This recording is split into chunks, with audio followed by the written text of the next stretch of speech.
Aurora, thanks so much for being here today. Thank you for having me. I'm excited to be here. Absolutely. Tell us about the 15% pledge in your morning. Oh my gosh. So the 15% pledge is a call to action for major retailers to commit 15% of their shelf space to Black-owned businesses. I launched it sort of inadvertently. It was an idea that I had. I wrote it out in the notes section of my phone. I screenshot it. I posted it to Instagram. And 3.5 years later, we're here ringing the opening bell at the Nasdaq. How crazy is that? It's wild, but you deserve it. Oh, well, you know what? It's been a lot of work with a lot of people, and it's been a really beautiful journey, I have to say. Tell us about some of the numbers involved in getting companies, corporations to take a pledge around 15% of their shelf space. Yeah. Quite frankly, changing. Yeah, no, I think, people don't even realize how quickly the whole thing happened, right? So I had the idea, I posted it on a Saturday, I tagged a bunch of major retailers that I thought should commit to the idea. Black people are almost 15% of the population. Why not stock 15% of shelf space for Black-owned brands? By Wednesday, I registered it to be a nonprofit. I think the day after, we had over 100,000 signatures on a petition that I launched. And then by day 10, Sephora became the first major corporation to commit to the idea of the 15% pledge. Since then, we've announced 29 pledge takers, which is so exciting. They all signed contractual commitments with the organization, the longest of which is 10 years, Nordstrom. And through those contractual commitments, we're now in the process of reallocating over $14 billion in annual revenue to Black founders all across the country, which is pretty extraordinary. Do you want to repeat that number? 14 billion. It's crazy, right? It's coming out of my mouth, it also just feels insane. And what is that timeline? Oh my gosh. I mean, that's annual revenue. So if everyone gets to 15%, that's like where we will be, which is thrilling. Some of our pledge takers have exceeded 15% in certain categories already, which is great. But as much as we talk about the numbers, I think what's so important to me is making sure that the businesses are actually doing good business, right? And that's both on the retailer side and the Black founder side, because this isn't going to work if we're just treating it like it's a crash diet, right? This really needs to be a holistic lifestyle change where people are thinking about, okay, how can I onboard the next great, biggest brand that's going to be on my shelves? What are the most exciting things about what you have in store?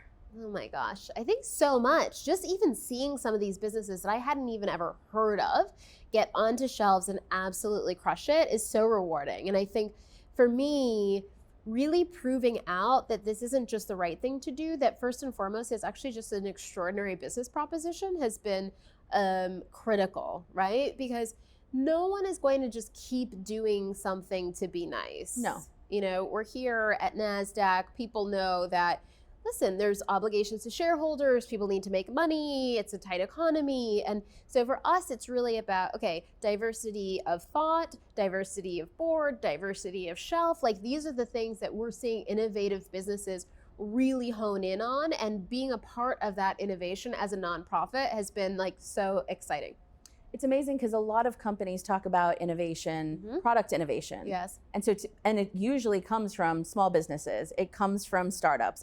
Whether you're talking about emerging technologies, whether you're talking about products. Yeah. Have you seen some of that in, you obviously probably at this point know so many small businesses. So many. Have you seen some of these things that you can see that will be transformative for big companies? I mean, absolutely. Even, so far we put over 700 Black-owned brands onto the shelves of our pledge takers, which is really crazy. But even in just doing that work, like we're uncovering that there are all these consumer needs that were just going unmet, right?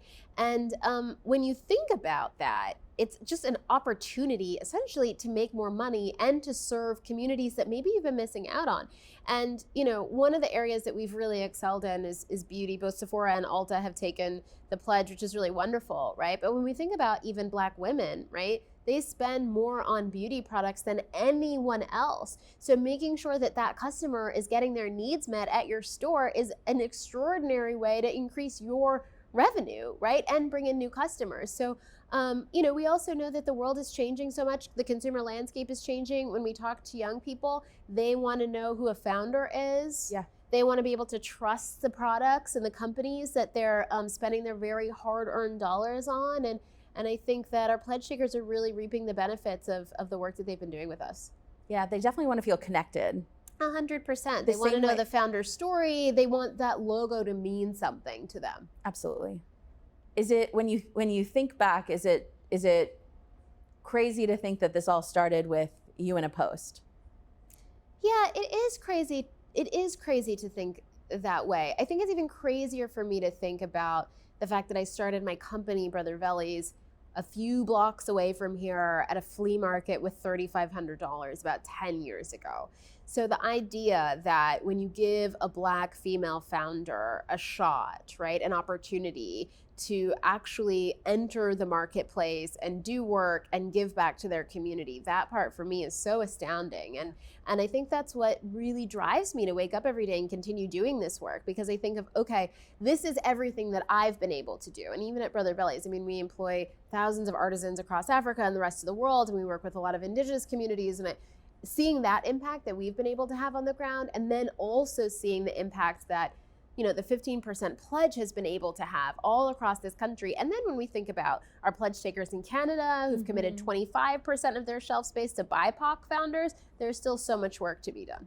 It's just an incredible impact. Yeah, and good business. Yes. Right? Yeah. Yeah. The right thing to do is often good business. But it's hard for people to see that. It is. Because sometimes I think you just want to stick with what you know. Yeah. Right? You don't want to take risks. You don't want to make commitments.